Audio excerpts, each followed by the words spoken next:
Now, before I start out this video, I do want to have a short little PSA for any Barbie designers that might be watching, and that is that if you are working on a doll line like the Barbie Fashionistas, please look at the waves that have come before the ones that you are currently working on and ask yourself, has this sculpt been used before recently? And if you really want to reuse that sculpt, is this different enough of an interpretation of that sculpt to justify a reuse so soon? Because my main criticism for a lot of the Barbie fashionistas that we are going to be looking at in today's video is that they really look like dolls that we've seen before. In some cases, worse because they are pixelated, whereas we had seen these sculpts in the Barbie fashionistas line before whenever they were all using tampograph.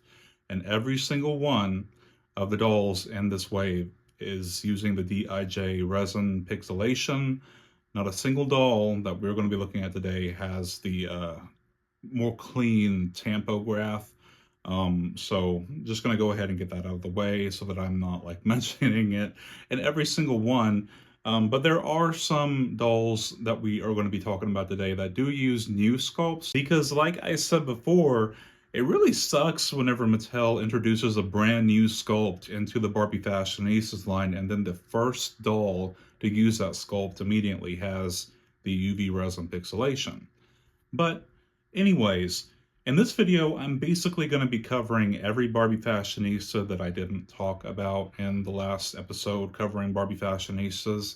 Like everything that has been shown off or that has leaked since then. This is probably going to become a regular thing on this channel because unfortunately, or maybe fortunately, depending on how I decide to look at it, I'm just not buying as many fashionistas as I used to.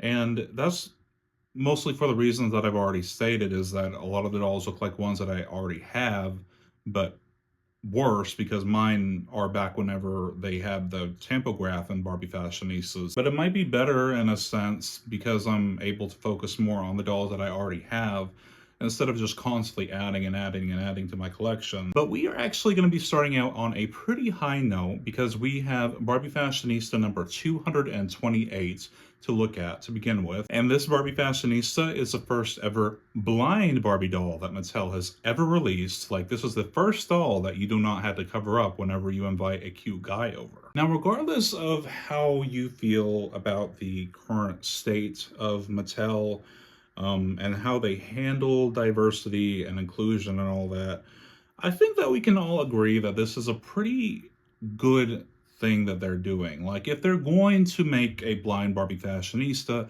I feel like Barbie, like the Barbie team at Mattel, made every right decision with this doll. So starting from top to bottom, she uses the GRB52 face sculpt, which we have seen many times recently. But her facial screening is pretty unique in the fact that she actually has a wall eyes, or like a lazy eye, which is very common in people who are blind. I mean, it's not everybody, but I mean, stereotypes exist for a reason. I mean, it's a common thing. Though I guess if somebody's like blind, they really couldn't see that to appreciate it. But she has brown hair, she is brunette, she does have a tan skin complexion, and she actually does come with extra articulation versus the normal 5 points of articulation that normal Barbie fashionistas have, and that she has extra articulation at the elbows to handle her extra accessory, which she comes with a cane. And that's a really important accessory for Mattel to include, and I'm happy that they included it alongside the regular accessory that each Barbie Fashionistas has. Like, they all are kind of limited to one now, but she actually does come with two and articulation, so she is definitely more expensive to produce than the other dolls in this line. And also, she comes with two different types of fabric, like for her top and her skirt. I really love her outfit. It's actually really cute, I think. But it's important in the fact that the skirt is made out of this like tulle material that has a different texture to it, that people who are blind can actually feel the difference between the the materials that are used for the outfit. I love that they gave her heels as well, just to show that you can still be fashionable even if you are vision impaired. But I think this is a really, really cool Barbie Fashionista, and I think that, including the fact that there's also Braille on the box, that Mattel did a really, really good job with the blind representation in the Barbie Fashionistas. Now, Barbie Fashionista number 229 is our second Barbie Fashionista with Down syndrome, and this one is a black version of Down syndrome Barbie. She does have her own unique face sculpt, which is really cool. Like, she doesn't just use a recolored version of the white Down syndrome Barbie. Though it is a shame that this one does have UV resin in the facial screening that they have for her. She does have her own unique screening because she doesn't share the same sculpt. And I have been noticing that they really haven't been advertising this one as much as the original one, so maybe they wanted the original one to be more like photo ready, so they didn't give her the glossy resin screening. But I still think this one's really cute. I love this new sculpt, and I love the fact that she's got these really beautiful braids, and she does come with some really cute glasses. She wears a very simple dress that has the exact same color scheme as the original Down syndrome Barbie, because, you know, yellow and blue are the colors of Down syndrome, and also she does wear some basic kicks.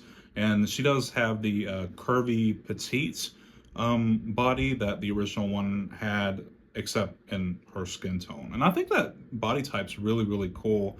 I wonder if after Mattel is done making Barbie dolls with Down syndrome, if they're still going to be using that Barbie body type for regular dolls, because personally I think it's really cute. Now on to the first Millie that we are going to be talking about today.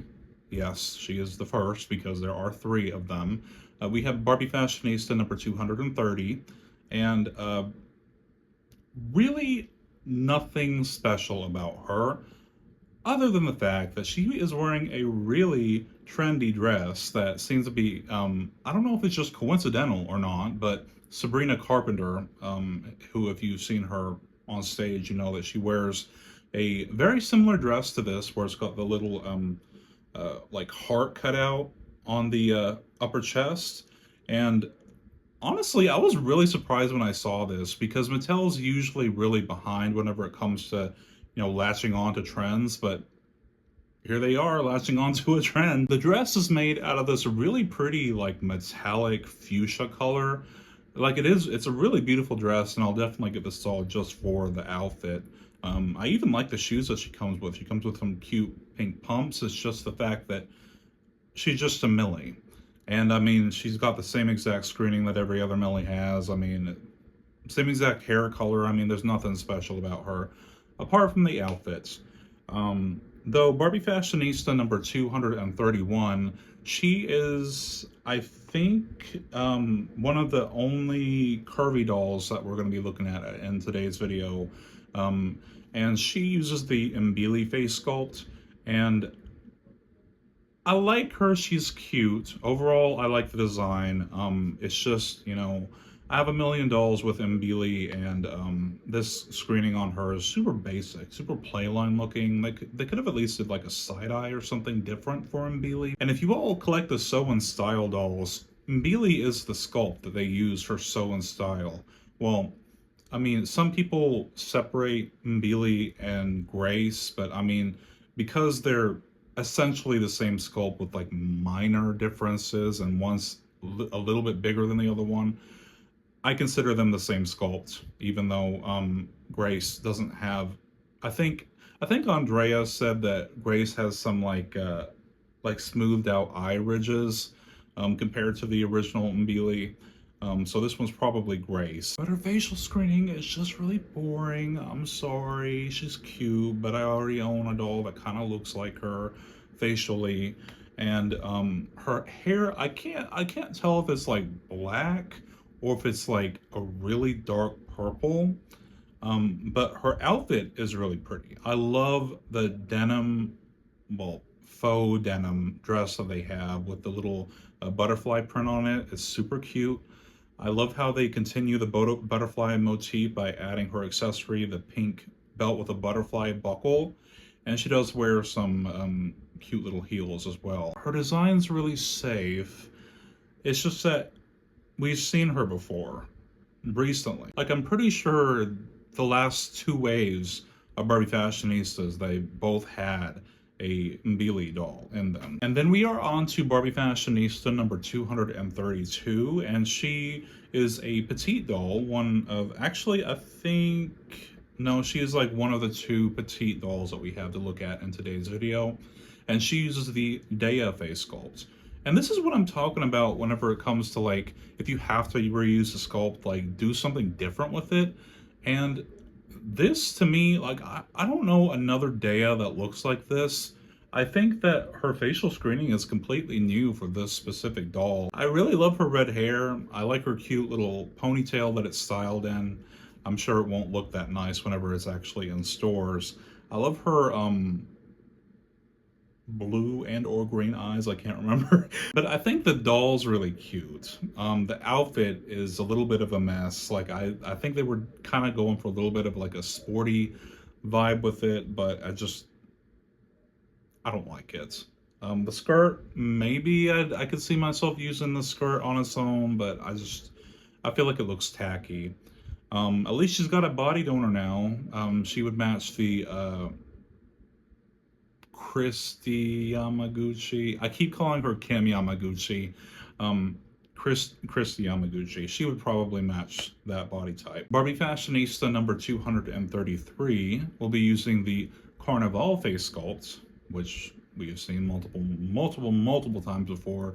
I believe that this is the same exact screening that was used on the Barbie Fashionista with vitiligo, like the first one that they ever did, except this one doesn't have vitiligo. This one is a tall doll, however, and Carnival's a really small sculpt. I don't know why, but her head looks really, really small on this body for some reason. Mattel, I just feel like the designers don't favor the tall body as much as all the other body types that Barbie has right now. So we really don't get a lot of tall Barbie Fashionistas.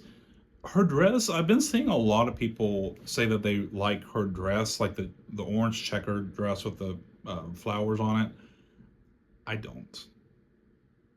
I don't like it. I think I don't like the length of it, and I also just don't like the pattern. I just feel like it just looks ugly to me. And I really wish that they would offer better shoe options for the curvy and tall dolls, because I hate this stupid little sandal sculpt that they got her in.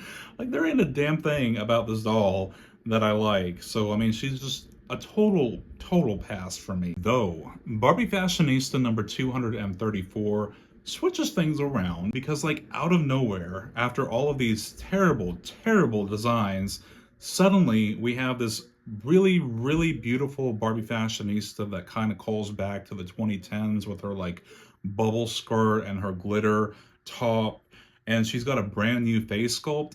Love her so much that I actually have her here with me today to look at on the channel.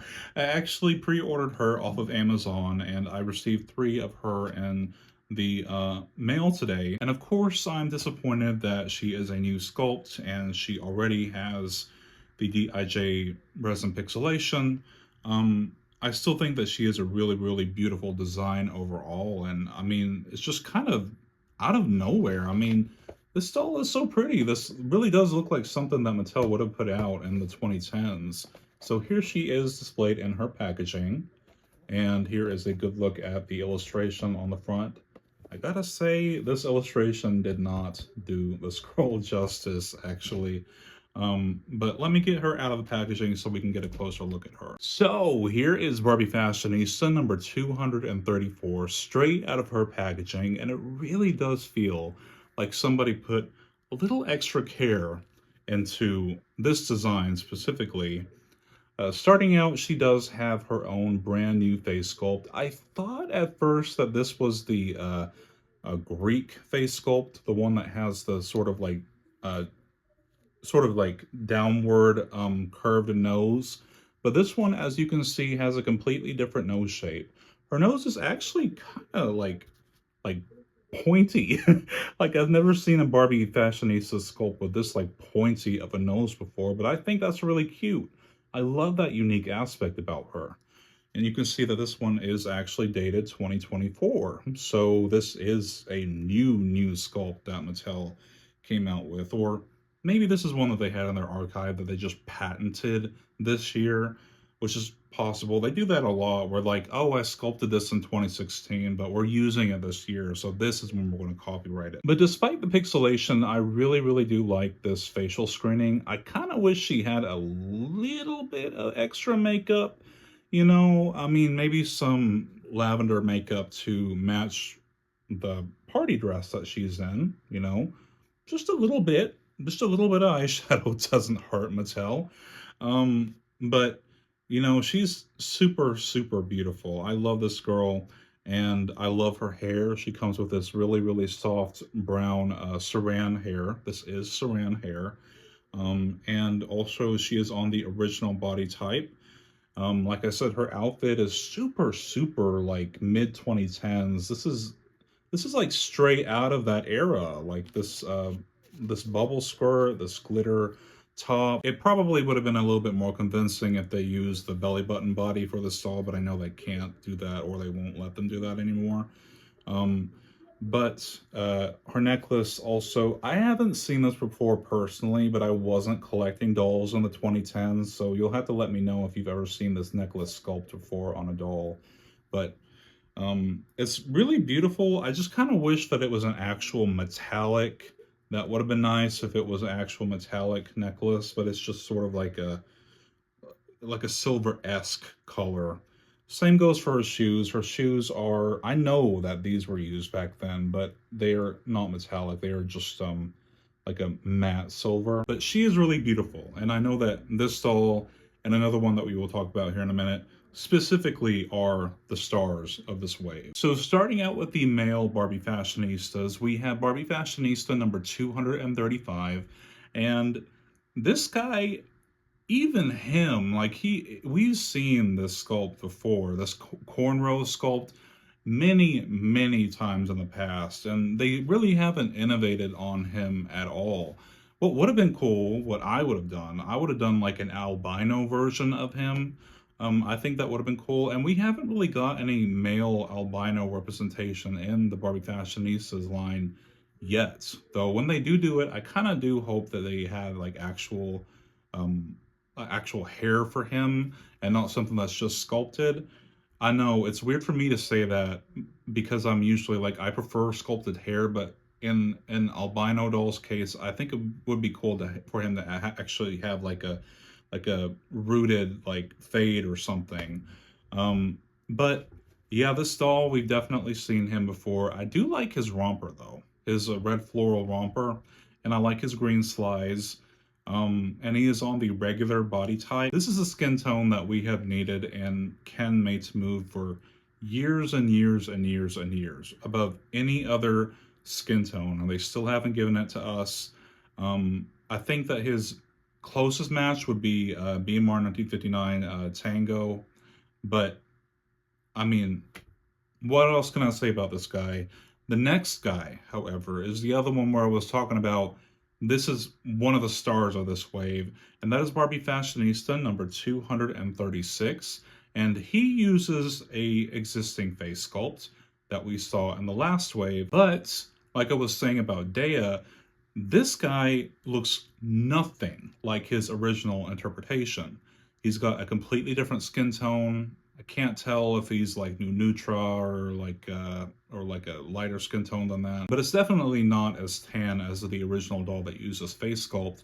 He's got black hair, and he also has more like almond shaped eyes. He's probably meant to be East Asian, but I've seen Mattel put a lot of their probably Asian dolls on like Hispanic Heritage Month posts, so I mean, he could pass as either or, I'm sure. But he is super handsome, and I'm definitely getting this guy. He does use the DIJ pixelation, though I'm actually happy in this case because the original doll didn't, and I never ever found a good facial screening of the original Ken that used his face sculpt with the amputated leg. I don't know what it is. Like something about like the machine was always off when stamping his face on. But at least with the DIJ, the wonk eye won't be as bad. And he also has the broad body type, which I love the broad body, and I really want Mattel to make a Made to Move version of it, but I know that's not on their priority list. His outfit, it's an outfit. Like, it's the most basic Californian outfit you could possibly come up with. Tank top, shorts, and some little sneakers. I mean, it's nothing too inspired going on there. And I didn't mention it at the beginning of the video, but I'm sure it's obvious that none of these dolls are inspired by existing or like legacy Barbie designs in the past. Like, they're completely their own separate thing, which is for the best, in my opinion, because they were doing a really terrible job with their inspired by Barbie Fashionistas. Because, I mean, you would put them beside the original doll that they're inspired by, and it just kind of emphasized how low quality modern Barbie has got. So I'm kind of happy that they stopped doing that. Though, the next Barbie Fashionistas, well, these are part of the Barbie Fashionistas line, but they're not really numbered like the regular Barbie Fashionistas, but these are still considered Barbie Fashionistas, and these were inspired by I don't think that they even have really a name. They're like some 1980s roller skating Barbie and Ken dolls that I don't really even think that they're that iconic of a design personally. What I think of when I think of rollerblading Barbie, I think of like the hot skating Teresa or something. Like that line that got recalled because of the little sparks that came out of their wheels.